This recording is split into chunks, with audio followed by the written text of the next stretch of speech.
Letter from Robert Browning to Elizabeth Barrett, New Cross, Hatcham, Surrey, January 10th, 1845. I love your verses with all my heart, dear Miss Barrett, and this is no offhand complimentary letter that I shall write, whatever else, no prompt matter of course recognition of your genius, and there a graceful and natural end of the thing. Since the day last week when I first read your poems, I quite laugh to remember how I have been turning and turning again in my mind what I shall be able to tell you of their effect upon me. For in the first flush of delight, I thought I would this once get out of my habit of purely passive enjoyment, when I do really enjoy and thoroughly justify my admiration. Perhaps even as a loyal fellow craftsman should, try and find fault, and do you some little good to be proud of hereafter. But nothing comes of it all. So into me has it gone, and part of me has it become, this great living poetry of yours. Not a flower of which but took root and grew. Oh, how different from that is from lying to be dried and pressed flat and prized highly and put in a book with a proper account at top and bottom, and shut up and put away, and the book called a flora besides.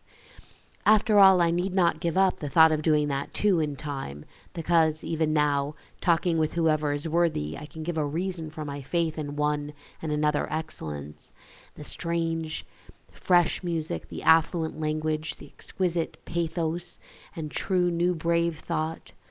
But in this addressing myself to you, your own self, and for the first time, my feeling rises altogether.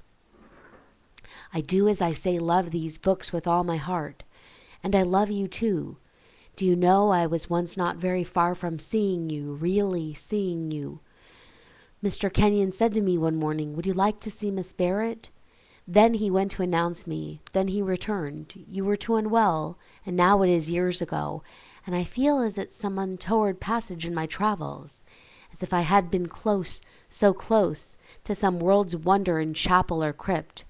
Only a screen to push, and I might have entered, but there was some slight, so it seems now, slight and just sufficient bar to admission, and the half-open door shut, and I went home my thousands of miles, and the sight was never to be. Well, these poems were to be, and this true thankful joy and pride with which I feel myself. Yours ever faithfully, Robert Browning. Letter to Robert Browning from Elizabeth Barrett, 50 Wimpole Street, January 11th, 1845. I thank you, dear Mr. Browning, from the bottom of my heart. You meant to give me pleasure by your letter, and even if the object had not been answered, I ought still to thank you, but it is thoroughly answered. Such a letter from such a hand.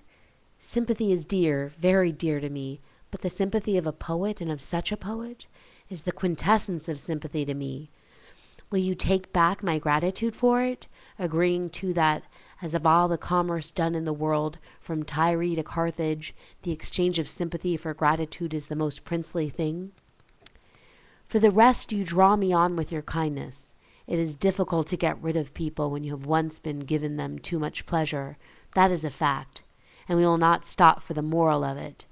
What I was going to say, after a little natural hesitation, is that if ever you emerge without inconvenient effort from your passive state, and will tell me of such faults as rise to the surface, and strike you as important in my poems, for of course I do not think of troubling you with criticism in detail, you will confer a lasting obligation on me, and one which I shall value so much, that I covet it at a distance. I do not pretend to any extraordinary meekness under criticism, and it is possible enough that I might not be altogether obedient to yours. But with my high respect for your power in your art and your experience as an artist, it would be quite impossible for me to hear a general observation of yours on what appear to you my master faults, without being the better for it hereafter in some way. I ask for only a sentence or two of general observation, and I do not ask even for that so as to tease you, but in the humble low voice, which is so excellent a thing in women, particularly when they go a-begging. The most frequent general criticism I receive is, I think, upon the style, if I would but change my style. But that is an objection, isn't it, to the writer bodily? Buffon says, and every sincere writer must feel, that le style c'est homme, a fact, however, scarcely calculated to lessen the objection with certain critics. Is it indeed true that I was so near to the pleasure or honor of making your acquaintance? And can it be true that you look back upon the lost opportunity with any regret? But, you know, if you had entered the crypt, you might have caught cold or been tired to death, or wished yourself 1,000 miles off, which would have been worse than traveling them. It is not my interest, however, to put such thoughts in your head about its being all for the best, and I would rather hope, as I do, that what I lost by one chance I may recover by some future one. Winters shut me up as they do dormouse's eyes. In the spring we shall see, and I am so much better than I seem turning round in the outward world again. And in the meantime I have learnt to know your voice, not merely from the poetry, but from the kindness in it. Mr. Kenyon often speaks of you, dear Mr. Kenyon, who most unspeakably, or only speakably with tears in my eyes, has been my friend and helper, and my book's friend and helper, critic and sympathizer, true friend of all hours. You know him well enough, I think, to understand that I must be grateful to him. I am writing too much.